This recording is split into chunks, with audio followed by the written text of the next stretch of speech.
حضرت امام حسین علیہ السلام نے فرمایا، عقل مند ایسے شخص سے بات ہی نہیں کرتا جو اسے جھٹلا دے، اس سے مانگتا ہی نہیں جو نہ دے، اور اس پر اعتبار ہی نہیں کرتا جو غداری کرتا ہو، اور اس سے امیدوار ہی نہیں ہوتا جس سے وہ توقع بجا ہو۔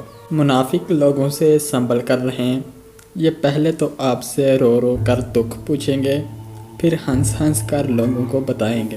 عقل مند کو چاہیے کہ غمگین نہ رہے، کہ غم مصیبت کو نہیں ٹالتا، اور غم کا تسلسل عقل میں کمی کا باعث بنتا ہے۔ چھوٹی چھوٹی باتیں دل میں رکھنے سے بڑے بڑے رشتے کمزور ہو جاتے ہیں۔ غلط فہمیوں کو اپنے دل میں جگہ نہ دیجیے، کیونکہ عام طور پر انہیں غلط فہمیوں کی وجہ سے ہم نایاب، مخلص اور احساس کرنے والے لوگ کھو دیتے ہیں۔ حضرت علی نے فرمایا، یہ دنیا بھی کتنی عجیب ہے، ایماندار کو بیوقوف، بیوقوف کو عقل مند، اور بے حیا کو خوبصورت کہتی ہے۔